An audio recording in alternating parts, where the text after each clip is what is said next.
Welcome to NCN news. నా పేరు ప్రశాంతి. బులెటిన్లో ముందుగా హెడ్లైన్స్ చూద్దాం.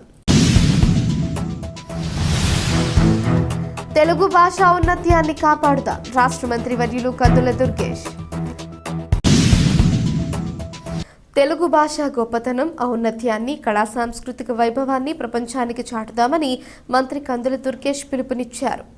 విజయవాడ భవానీపురంలోని హరితబ్బం పార్క్లో మండలి వెంకటకృష్ణారావు అధికార భాషా సంఘం అధ్యక్షుడిగా పి త్రివిక్రమరావు బాధ్యతలు స్వీకరించిన సందర్భంగా మంత్రి కందుల దుర్గేష్ ముఖ్య అతిథిగా హాజరై ఆయనతో ప్రమాణం చేయించారు.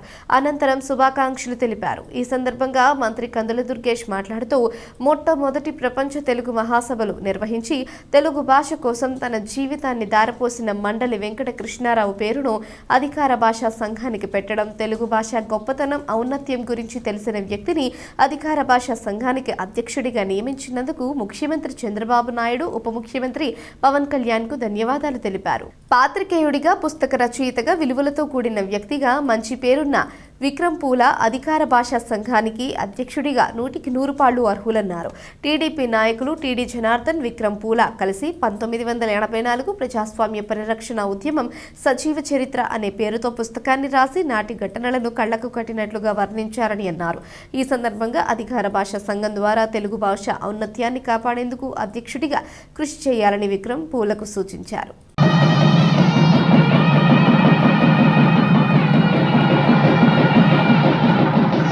అధికార భాషా సంఘం అధ్యక్షుడిగా ఈ రోజు పదవి స్వీకారం చేస్తున్నటువంటి సుప్రసిద్ధ పాత్రికేయ మిత్రులు, తెలుగుదేశం పార్టీకి తొలి నుంచి కూడా వెన్నుదన్నుగా నిలిచినటువంటి నాయకులు, మనందరికీ ఆప్తులు శ్రీ విక్రమ్ గారి యొక్క పదవి స్వీకారం సందర్భంగా వేదికను అలంకరించినటువంటి పెద్దలు, సుదీర్ఘకాలం పాటు రాజకీయాల్లో తెలుగుదేశం పార్టీలో ఒక ప్రత్యేక స్థానాన్ని పొందినటువంటి టీడీ జనార్దన్ గారు, అదేవిధంగా పెద్దలు గన్నవరం శాసనసభ్యులు యార్లగడ్డ వెంకటరావు గారు, రాజకీయాల్లో సుదీర్ఘకాలం పాటు అనేక పదవులు నిర్వహించి అత్యద్భుతమైనటువంటి నేతగా, ముఖ్యంగా దేశంలోనే అతి కొద్ది మంది మహిళా నేతల్లో ఒకరిగా పేరు పొందినటువంటి శ్రీమతి రణపేని రాజకుమారి గారు, అదేవిధంగా 20 సంవత్సరాల ఆర్థిక కార్యక్రమ అమలు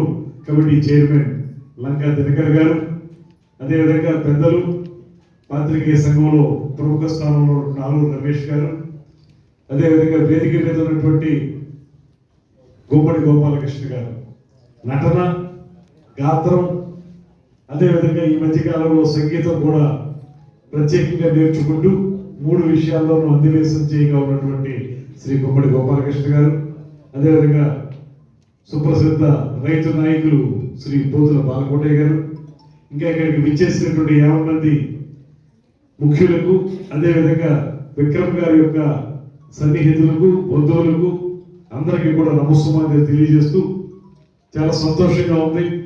ఈ మధ్యకాలంలో మన ముఖ్యమంత్రి గారు తీసుకున్నటువంటి ప్రధానమైనటువంటి నిర్ణయాల్లో ఒకటి, అధికార భాషా సంఘానికి తెలుగు భాష కోసం తన జీవితం యావత్తు ధారపోసినటువంటి, అదేవిధంగా మొట్టమొదటి ప్రపంచ తెలుగు మహాసభల్ని నిర్వహించడం ద్వారా ఈ రాష్ట్రంలో ఒక ప్రత్యేకమైనటువంటి స్థానాన్ని పొందినటువంటి మండలి వెంకటకృష్ణారావు గారి పేరుతోటి అధికార భాషా సంఘాన్ని ఏర్పాటు చేయటం, ఇది ఒక ప్రత్యేకమైన కార్యక్రమం. అందుకు ముఖ్యమంత్రి గారికి ధన్యవాదాలు తెలియజేస్తూ, రెండవది ఆ పేరు పెట్టిన తర్వాత ఈ అధికార భాషా సంఘానికి ఎవరిని అధ్యక్షుడిగా నియమిస్తే బాగుంటుందో, ఎవరి వల్ల అయితే అధికార భాషా సంఘం ప్రజల మధ్యలోకి వెళ్ళగలుగుతుందో, భాష యొక్క గొప్పతనం, ఔన్నత్యం నిలబడగలుగుతుందో అటువంటి చరిత్ర ఉన్నటువంటి విక్రమ్ గారిని దానికి అధ్యక్షుడిగా ఎంపిక చేయటం, ఈ 2 విషయాలు కూడా ముఖ్యమంత్రి గారు తీసుకున్నటువంటి ప్రత్యేకమైనటువంటి శ్రద్ధ. అందువల్ల ముఖ్యమంత్రి గారికి మన అందరి తరఫున కూడా ప్రత్యేకమైనటువంటి ధన్యవాదాలు తెలియజేస్తూ, అదేవిధంగా విక్రమ్ గారి గురించి, ఆయన పేరు త్రివిక్రమరావు అనేటువంటి మాట చాలా మందికి తెలియదు. పూల విక్రమ్ అనేటువంటి ఆ పేరు తెలుసు.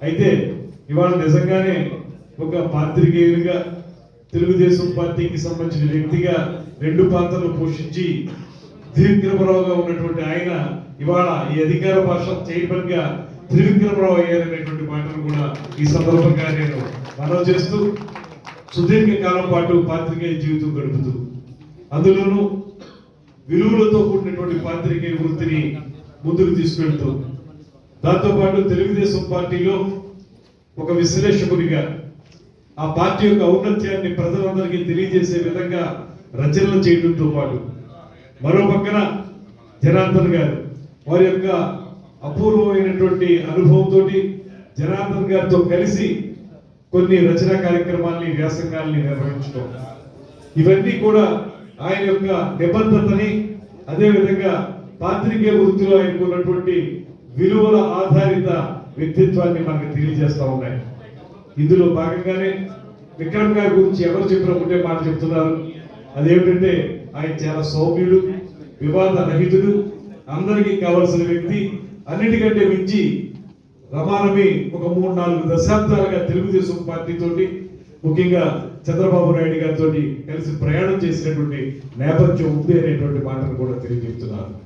అందుకే మహాస్వామికుడు అనేటువంటి ఒక అద్భుతమైన రచనని శ్రీ చంద్రబాబు నాయుడు గారి గురించి వారు రచించడం, ఈ మధ్య కాలంలోనే జనార్దన్ గారు అదేవిధంగా విక్రమ్ గారు కలిసి 1984 ప్రజాస్వామ్య పరిరక్షణ ఉద్యమం సజీవ చరిత్ర అనేటువంటి మరొక పుస్తకాన్ని కూడా రాయటం, ప్రజలందరికీ 1984లో జరిగినటువంటి సంఘటనని కళ్ళ కట్టినట్లుగా తెలియజెప్పే విధంగా ఆ రచన ఉండటం, ఇవన్నీ కూడా తెలుగుదేశం పార్టీ పట్ల విక్రమ్ గారికి ఉన్నటువంటి నిబద్ధత, దాంతోపాటు భాష పట్ల ఉన్నటువంటి అనురక్తి, ఎవరైతే నిజంగా ఆ అంశాల మీద సేవ చేసిన వారు ఉన్నారో వారికి రకమైనటువంటి అవకాశాలు ఇవ్వటం, ఎవరికి ఏ పదవి ఇచ్చినప్పటికీ కూడా వారు 100% పదవికి అర్హులనేటువంటి వాళ్ళకి మాత్రమే ముఖ్యమంత్రి గారు పదవులు ఇవ్వడం జరిగింది.